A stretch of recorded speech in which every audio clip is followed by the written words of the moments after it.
guys, let's see and find out what's moving there in your love life. What is it that your partner wants to say? What's going on in your emotional front? What are the hidden energies which are unsaid? Let's try to reveal them. Let's see and find out what your partner want to say. I'm stuck in my own negative thoughts. I will try to come back soon. Okay, so कुछ चीज़ें हुई है आप दोनों के बीच में, या कुछ निगेटिविटी सी है, कुछ सिनेरियो आपके अराउंड ऐसा है कि your partner is not in the energy which is aligning with you.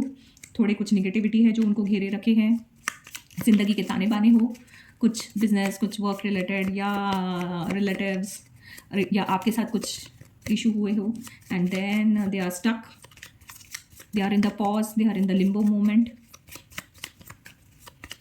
So what are the energies around this? Let's see what's that they want to say. I hide who I really am from you. Okay, I left when I saw you with someone. Oh. You came closer than anyone. I love you unconditionally. One more card. I feel you even though we are apart. So these are the things. प्यार तो है बहुत सारा प्यार है, but they are stuck up somewhere, they are stuck up in the negativity. शायद वो confidence नहीं आ रहा है, शायद आपके बीच में कुछ कहीं अनसुनी हो गई है, मिसअंडरस्टैंडिंग है जिसको दूर करना ज़रूरी है. शायद आपको ज़रूरत है कि आप उनको कॉन्फिडेंस दे that you are involve there, you are there for them, and they are not able to open up. They are hiding the emotions from you so that you won't get hurted. And they love you a lot, they love you unconditionally, so they want you to be there. They want to come back to you after gaining energies and after gaining their power back. And even though we are apart, so ये एक long distance relationship भी हो सकता है, या थोड़ी बहुत जो दूरियां आई है आपके बीच में due to all this grudges. So ये एक चीज़, ये एक सिनेरियो हो सकता है, बट यहाँ वो बहुत सारी चीज़ें हैं जो कहना चाहते हैं. So they also love you a lot, they love you unconditionally. वो अपना वर्कआउट करके चीज़ों को संभाल के संवार के अपनी जो निगेटिविटी है उसको दूर करके they want to work out in silos. वो आपके साथ शायद शेयर नहीं कर रहे हैं कि उनको क्या फील हो रहा है, but then through this cards and through this video you are knowing it now. So now it's your responsibility to boost his confidence. और जो बात अधूरी रह गई है, जो मिसअंडरस्टैंडिंग है, जो ग्रजेस बने हैं अभी, maybe due to long distance हो, दूरियां हो, बात नहीं हो पा रही है, maybe they are busy with the दुनियादारी वाली बातें, business, job, career, finances, relative. So यहाँ पे शायद वो बिजी है, खो गए हैं, so they are not able to give you proper time. So दूरियां किसी भी रीज़न से हो सकती है, बट देन बहुत ज़्यादा प्यार देख रही हूँ मैं, but they are busy and with negative thought, they are working on themselves, they want to come back to you.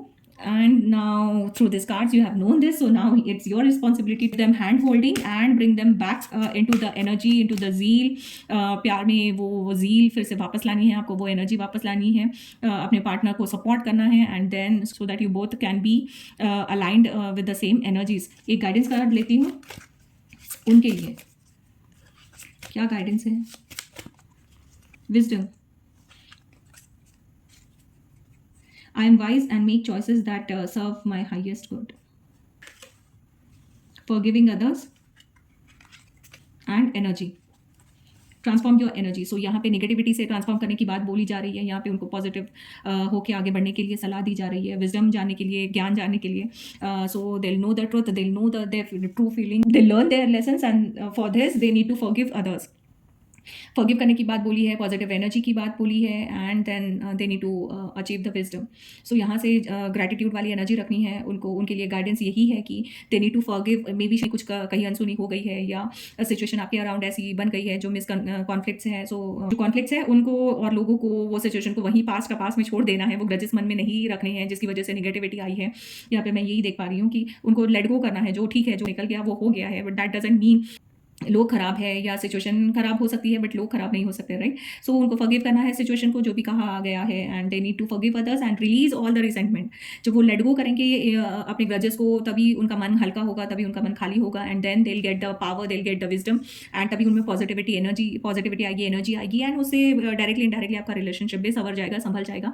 You वो both will be on the right track, on the same page, with the same zeal in the love. So यहाँ पे guidance यही है कि they need to let go of the situation, let go of the past, let go of the grudges कि इसने मुझे ये बोला वो बोला, कुछ अगर कॉन्फ्लिक्ट हुई है सो देन ठीक है, वो मोमेंट पे वो हाइप में वो निकल गई चीज़ें, सो उनको पकड़ के नहीं बैठना है। इसकी वजह से आपका पास्ट भी खराब हुआ है, आपका प्रेजेंट भी खराब हो रहा है, एंड देन इसका इम्पैक्ट आपके रिलेशनशिप पे पड़ रहा है, राइट। सो उनको गाइडेंस यही है, अब आप समझाइए, यह सिचुएशन समझा देगा अपने हिसाब से, but then they need to forgive people, the situation around them, so that they can get the power, get the wisdom, and the energy will transform into positivity, and they'll come back to you. As they said that they'll come back to you very soon, so यहाँ पे they'll definitely come back to you if they forgive the people and the situation around them.